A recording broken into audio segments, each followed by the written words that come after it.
আমার শিক্ষক মাঝে মধ্যে স্রোতের অনুকূলে সাঁতার কাটার একটা উদাহরণ দিতেন। সকল মাছ একদিকে যাচ্ছে, অপরদিকে একটা বা দুইটা মাছ স্রোতের প্রতিকূলে যাওয়ার চেষ্টা করছে। স্বাভাবিকভাবেই যে কেউ দেখলে এটাকে পাগলামি বলবে, আরে ভাই অনুকূলে যাও, সবাই একদিকে যাচ্ছে, তুমি কেন অন্যদিকে যাচ্ছ? এটা কঠিন, এটা কঠিন থেকে কঠিনতর হতে থাকবে, এটা বাড়তেই থাকবে। সুবহানাল্লাহ। এটাই হলো এই সমাজে মানুষের উদাহরণ। পুরো সমাজের মানুষই ক্ষতির দিকে যাত্রা করছে, আর আমাদের দায়িত্বটা খুবই গুরুত্ববহ। কারণ আপনি যদি এমন একটি সমাজে থাকেন যেখানে ইসলাম যেভাবে চর্চা করা উচিত সেভাবে চর্চা করা হয়, যদি এমন হয়, বলে রাখি যা বিশ্বের বেশিরভাগ জায়গাতেই হয় না, এমন কাল্পনিক চিন্তা করবেন না যে আমি একটা মুসলিম দেশে যাব, সেটা খুব সুন্দর হবে। বাস্তবতায় আসুন, মুসলিম দেশগুলোতে কি হয় আমাদের জানা উচিত। যদি এমন হয়, আর ইনশাআল্লাহ তাআলা এমনটাই হবে, আল্লাহ আমাদের দিনকে প্রতিষ্ঠিত করবেন। আপনি যদি এমন কোন সমাজে বাস করতেন, তখন আল্লাহর আনুগত্য করাটা সহজ হতো, কারণ সমাজের বেশিরভাগ মানুষ এটা করত। তখন কেবল আপনি করতে পারতেন তাই নয়, এটা করাটা আপনার জন্য সহজ হতো। কিন্তু এই সমাজে আল্লাহর আনুগত্য করাটা অপেক্ষাকৃত কঠিন, কারণ বেশিরভাগ মানুষ আল্লাহর নাফরমানি করছে। সমাজ আল্লাহর অবাধ্যতায় লিপ্ত। এমনকি হয়তো এটা শুধু সমাজেই নয়, হয়তো এটা আপনার পরিবারের ক্ষেত্রেও সত্য। আপনার পরিবারের বেশিরভাগ মানুষ হয়তো ক্ষতির দিকে এগিয়ে যাচ্ছে, আর আপনি নিজেকে সেখান থেকে বাঁচাতে চাইছেন। তারা হয়তো বলবে, তুমি কেন দিন দিন একটা অপদার্থে পরিণত হচ্ছ? উল্টো হয়ে তারাই আপনাকে ব্যর্থ বলবে। কিছুটা হাস্যকর, কারণ আসলে তারাই ব্যর্থতার দিকে যাত্রা করছে। সুবহানাল্লাহ। এটা একটা অসামান্য চিত্র যার প্রতি আমাদের নজর দেওয়া উচিত, যা এই আয়াতে ব্যতিক্রম হিসেবে তুলে ধরা হয়েছে। ইল্লাল্লাযীনা আমানু ওয়া আমিলুস সলিহাত ওয়া তাওয়াসাউ বিল হক ওয়া তাওয়াসাউ বিস সবর। এই ব্যাপারে প্রথমেই যা বলবো তা হলো, যখন আল্লাহ মানুষের কোনো ক্ষতির কথা বলেন, সেখানে একবচন ব্যবহার করা হয়, আল ইনসান। যদিও শুরুতে সব মানুষ নিয়ে আলোচনা করা হয়েছে, আমরা এর আগে দায়িত্বের ব্যাপ্তি নিয়ে আলোচনা করেছি, সেখানেও একবচন ব্যবহৃত হয়েছে। এর অর্থ কি জানেন?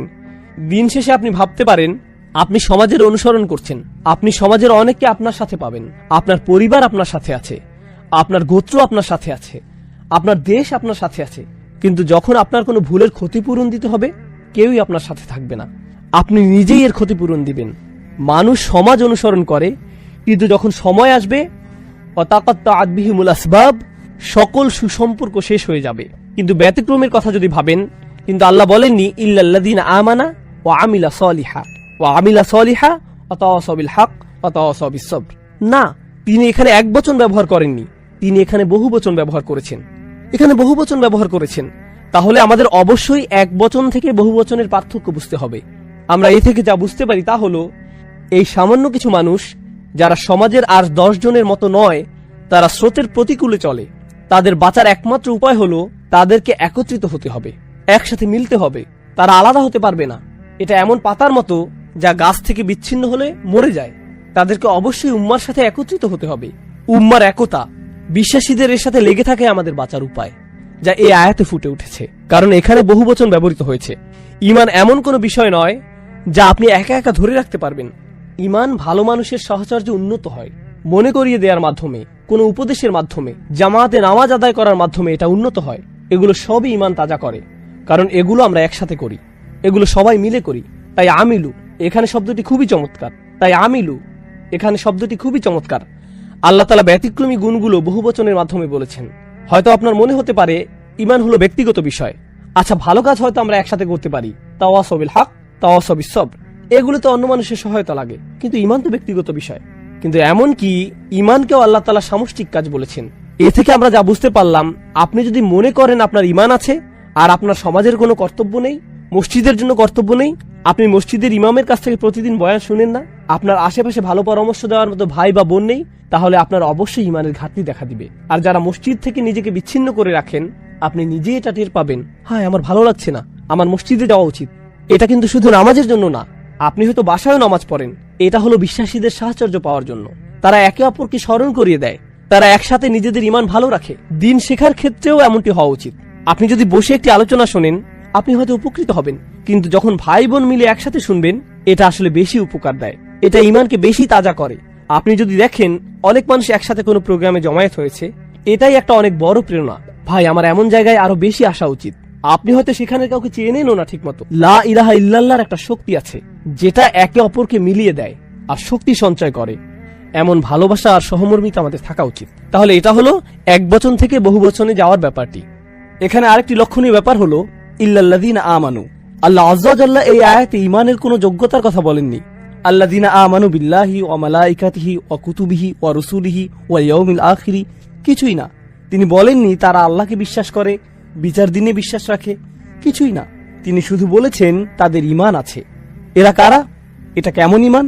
এখানে কোরআনের নিজস্ব দৃষ্টিভঙ্গিতে ঈমানের বিভিন্ন রূপ রয়েছে, যেগুলো শুনে বিশ্বাস করতে হয়। প্রথমত আমরা জানবো ঈমানের কিছু ফল আছে সে সম্পর্কে। শুধুমাত্র ঈমানের ফলগুলো নিয়ে আপনি কিভাবে জানবেন যে আপনার ঈমানের স্বাদ কেমন লাগতে পারে? মূলত ঈমানের ফল হচ্ছে প্রশান্তি অনুভব করা। এর অন্তর হলো প্রশান্তি। আমরা পড়েছি যে মানুষ ক্ষতির মধ্যে ডুবে আছে। মানুষের কি কি ধরনের ক্ষতি হতে পারে? স্বাস্থ্যের ক্ষতি, সম্পদের ক্ষতি, প্রিয়জনকে হারানো, তাই না? এই দুনিয়ায় এই জাতীয় ক্ষতিই মানুষ সম্মুখীন হয়, অস্বস্তি লাগা। কিন্তু আপনার যদি ঈমান থাকে তখন আপনি জানেন যে এই দুনিয়াটা চিরস্থায়ী নয়, এই দুনিয়াটা হলো ক্ষণস্থায়ী। আর আল্লাহ তাআলা আখিরাতে যা রেখেছেন তার তুলনায় এই দুনিয়াটা কিছুই না। মাতাউদ দুনিয়া ফিল আখিরাতি ইল্লা কলিল। না, আসলে হায়াতুদ দুনিয়া, এটা হবে মাতাউল হায়াতুদ দুনিয়া ফিল আখিরাতি ইল্লা কলিল। এটা সূরা তাওবায় আছে। তিনি বলেন এই দুনিয়ায় কি এমন আছে আখিরাতের তুলনায় এর কার্যকারিতা কতটুকু? খুবই সামান্য। আপনি যদি সত্যি সত্যি এটা বিশ্বাস করেন, আপনার যদি এতে ঈমান থাকে, আপনার যদি ফামা উতিতুম মিন শাইইন ফামাতাউল হায়াতুদ দুনিয়া এতে ঈমান থাকে, আপনাকে যাই দেয়া হোক না কেন সেটা দুনিয়াবি জিনিস। এই আয়াতটিতে আল্লাহ বলেন তোমার যা আছে, না, তোমাকে যা দেয়া হয়েছে, ফামা উতিতুম, তোমাকে যা দেয়া হয়েছে। আপনাকে যখন কোনো কিছু দেয়া হয় যা আসলে আপনার নিজের নয়, এটা আসলে যে আপনাকে এটা দিয়েছে তার। সুতরাং যখন এটা আপনার কাছ থেকে নিয়ে নেওয়া হয়, আপনি বলেন আসলে এটা তো আমার শুরু থেকেই ছিল না, কারণ তিনি আমাকে এটা দিয়েছিলেন, তার এটা নিয়ে নেওয়ার অধিকার আছে। যখন এটা আপনার নিজের আর সেটা হারিয়ে ফেলেন, আপনি বলেন ভাই আমি বিশ্বাস করতে পারছি না যে আমি আমার টাকা হারিয়ে ফেলেছি, আমার বাড়ি, আমার গাড়ি, আমার বাচ্চা, আমার স্ত্রী। কিন্তু যদি আপনি অনুধাবন করতে পারেন এই সবই আপনাকে দেয়া হয়েছিল, এগুলো সবই আপনাকে দেয়া নিয়ামত, যখন এগুলো আপনার কাছ থেকে নিয়ে নেওয়া হয়, এমনকি যখন আমাদেরকেই নিয়ে নেওয়া হয়, আমরা কি বলি? আমরা বলি ইন্না লিল্লাহি ওয়া ইন্না ইলাইহি রাজিউন। নিশ্চয়ই আমরা আল্লাহর। আমরা কিভাবে নিজেদের বলে দাবি করি, যেখানে আমরা নিজেরাই আল্লাহর, আমরা নিজেরাই তার কাছে ফিরে যাব? বিশ্বাসীদের মনোভাব পরিবর্তিত হয়। আমি আপনাদের ঈমানের কেবল ছোট একটি দিক তুলে ধরেছি, কারণ আমরা বলেছি ঈমানের বেশ কয়েকটি দিক আছে, হয়তো সামনে আমরা সেগুলো নিয়ে আলোচনা করব, কিন্তু অন্তত ঈমানের ফলগুলো নিয়ে আমি আলোচনা করতে চাই। প্রথম ফল হচ্ছে প্রশান্তি। আপনি আপনার স্ত্রীর সাথে প্রশান্তি অনুভব করেন। আপনি গরিব হন বা ধনী, আপনি অসুস্থ হন বা স্বাস্থ্যবান, আপনি তরুণ হন বা বয়স্ক, আপনার যদি ঈমান থাকে আপনার প্রশান্তি থাকবে। আপনি নিজের সাথে প্রশান্তি অনুভব করবেন, আপনি আল্লাহর সাথে প্রশান্তি অনুভব করবেন। আর বলে রাখি, বেশিরভাগ মানুষই এটা উপভোগ করে না, বেশিরভাগ মানুষই শান্তিতে নেই, এরা শান্তি খুঁজে বেড়ায়। আপনি কি মনে করেন যে মানুষ কেন একটা মুভি দেখা শেষ করে সাথে সাথে আরেকটা নিয়ে বসে? তারা প্রশান্তি পেতে চায়, আনন্দ, মজা, তাদের অন্তরটা একটু শান্তি পেতে চায়। কেন তারা একটা গাড়ি কিনে আরেকটার পেছনে ছোটে, একটা বাড়ি কিনে আরেকটার পেছনে ছোটে? আমরা এমন কেন করি?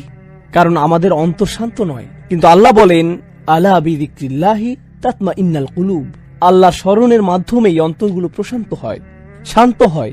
এটাই হলো ঈমানের আসল ফল। আর যখন আপনার এটা আছে, আপনার কোনো ক্ষতি নেই, কোনো ক্ষতিই ক্ষতি নয়। আরেকটি বাস্তব জীবনের উদাহরণ দিচ্ছি, এরপর আমরা সামনে আগাবো ইনশাআল্লাহ তাআলা। যে ঘটনাটি বলছি এটা আমার একটা বন্ধুর ঘটনা। সে নিউ অরলিন্সে থাকে। আমার এই বন্ধুটির বড় একটা গাড়ির ব্যবসা ছিল, তার দোকানে বেশ দামি গাড়ি ছিল। সে মুসলিম পরিবারের। তার এই সকল গাড়ির জন্য সে নগদ টাকা নিত, ব্যাংকের ঝামেলা সে পড়তে চায়নি। জার্মান গাড়ি, দামি জাপানি গাড়ি। তার দোকানটা পাম গাছে ঘেরা খুব সুন্দর একটা জায়গায় ছিল। প্রতি মাসে সে লক্ষ লক্ষ টাকার গাড়ি বিক্রি করত। ব্যবসা ভালোই চলছিল। এরপর ক্যাটরিনা ঝড় আসলো। ঝড়ে পুরো ব্যবসা পানিতে তলিয়ে গেল। একটা মাত্র গাড়ি বেঁচেছিল, সম্ভবত LS 400, উন্নত লেক্সাস। আমি যখন তার ও তার বাবার সাথে দেখা করতে গেলাম, সে তখন সেই লেক্সাসে করে পিজা ডেলিভারি করছিল। এটাই ছিল তার চাকরি।